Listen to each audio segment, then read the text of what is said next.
la France a été le premier pays occidental qui a vraiment noué une relation avec la Chine à un moment où elle était dans une situation de quasi-isolement, donc le 27 janvier 1964. Le sentiment que l'on ouvrait un nouveau chapitre de l'histoire avec cette logique de sortir du face-à-face, des divisions de la guerre froide et de reconstruire chacun à sa façon son indépendance. Cela a donné aussi des arguments pour avancer dans le domaine de l'économie, des échanges, et peut-être que nos opérateurs, nos investisseurs ont un peu trop parié sur la prime politique. Ceci est allé en s'estompant avec le temps et c'est normal. Et donc il faut dépasser, et on a dépassé cette époque-là. Simplement, il y a eu un contretemps puisqu'on parcourt rapidement l'histoire, et le contretemps, ça a été évidemment la révolution culturelle. 2 ans après l'établissement des relations diplomatiques, la Chine entre en convulsion intérieure et ça va durer 10 ans. On peut dire que dans les années 80, il y a de grands projets qui vont se concentrer notamment sur le nucléaire.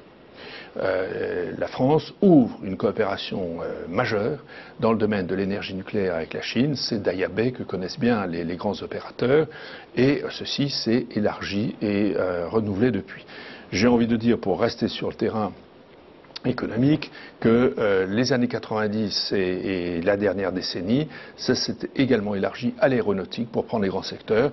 Je n'oublie pas également le domaine de l'automobile, certes avec une très forte concurrence, mais quand même des bases dans le domaine de l'industrie automobile appréciables, à renforcer, à développer, c'est le cas en ce moment, mais il faudrait couvrir évidemment tous les chapitres, ce que je ne vais pas faire.